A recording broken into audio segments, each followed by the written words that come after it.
माझे माझे म्हणून कुणीच कोणाचं नाही हो. शेवटी एकटा आला आणि एकट्यालाच जायचंय. मग कोरोनात कळालं का नाही? अहो सगळ्याला कळालंय. काय नाही महाराज कोरोनात. आता आम्ही आमच्या संस्थान महासांगवी संस्थान अहो एक जण आला माझ्याकडं 2 लाख रुपये घेऊन आणि फोन केला बाहेरून.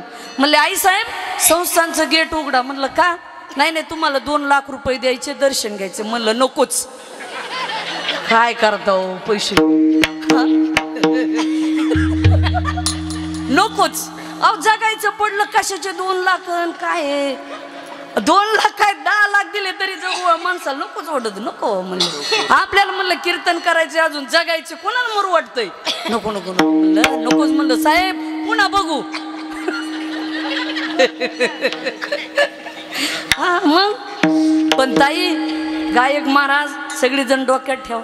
कोरोना आला पण सगळ्याचीच कोरोनाने जिरवली ना. नाही तर एरवी सगळेच एवढं ऐका मग बघू सांगू ताई बुक्का नारळ आणि मग कोरोना तर आला का? एवढं नाही तेवढं नाही. कळालं का महाराज मंडळी?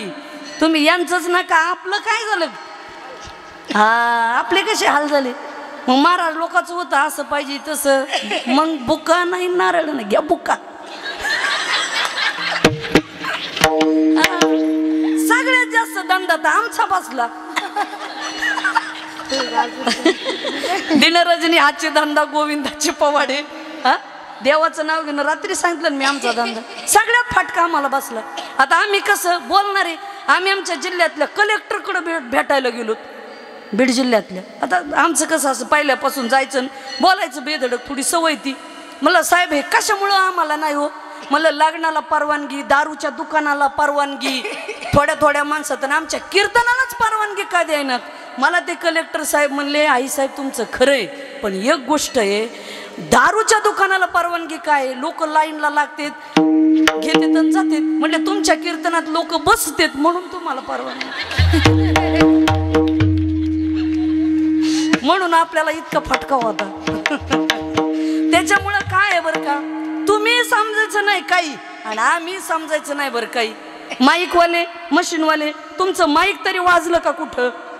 होय भाऊ बघा बरं. म्हणून राम मंदिरावाले हे आमच्या सप्त्यावाले जेवढं देते तेवढंच ते घेते. जाऊ द्या बाबा तस काय नाही म्हणते ना. माईक वाजला ना ताई तुमचा पाकवाज वाजला का त्या काळात कुठं? काही नाही कोणाचंच काही नाही. सगळे गप जिकडली तिकडं माणसं सगळे कोरोना. त्याच्यामुळे तुम्हाला मी सांगू काय याच्यातून मला एक सांगायचं देवाने दाखवून दिलं कोणी कितीही मोठा असला तरी माझ्या पुढं कुणीच मोठा नाही. सगळे लहान आहे. कोणी काही समजायचं नाही जीवनामध्ये. सगळं सोडून एक दिवस जायची वेळ येणार आहे. त्याच्यामुळे चांगलं राहायचंय चांगलं काम करायचंय चांगलं वागायचं. याच्यासाठी तुम्हाला सांगितलं काला नेमका काय. हा म्हणून सगळ्यांनी एकत्रित या एका विचाराने जगा. चांगले विचार जीवनामध्ये ठेवा. चांगल्या माणसाच्या सानिध्यामध्ये जा. हाच खरा काला. म्हणून काला वाटू एकमेका वैष्णवनिका संभ्रम. वैष्णवनिका आता वैष्णव कोणाला म्हणतात? वैष्णव तो जया अवघी देवावरी माया. ज्ञानदेव वैष्णव मोठा. ज्ञानेश्वर महाराज सर्वात मोठे वैष्णव आहेत. म्हणून वैष्णव बना. वैष्णवाची खून काय आहे? गळ्यामध्ये तुळशीची माळ कपाळाला गंध ही वैष्णवाची खून आहे. तुळशी माळ गळा गोपीचंदन टिळा हृदयी कळवळा वैष्णवांचा.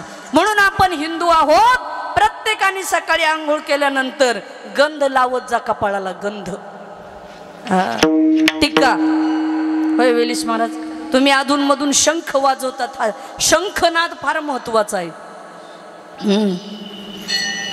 शंख म्हणून माणसाने काही नाद करावा काही करू नये.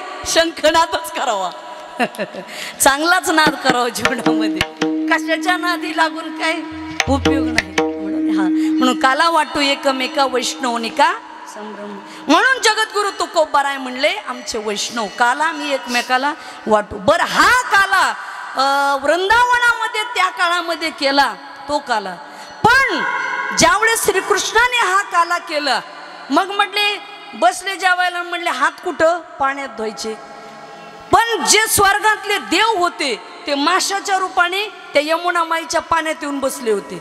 मग कृष्णाने सांगितलं हात कुणीच धुवायचे नाही म्हणले पाण्यात. मग पाठीमाग पुसायचे चड्डीला आपापल्या हात. कारण का काल्याचे आसे देव जळी झाले मासे. काल्याच्या आशेने देव पाण्यामध्ये मासे झाले. म्हणले हे मोठे लोक आहेत ना, यांना खुर्ची सोडून खाली बसूच वाटत नाही, मग त्यांना नाही प्रसाद द्यायचा. तुम्हाला सांग का, म्हणून मोठ्या माणसाने खाली यावं लागतं, तेव्हा त्या पंक्तीचा लाभ भेटतो. नेहमी मी मोठा म्हणून नसतं जमत. म्हणून त्यांना नाही तो लाभ. मग म्हणले मग काय करायचं. नाही म्हणले यांना ना वाकुल्या दाखवायच्या, म्हणजे वाकडं दाखवायचं. वाकुली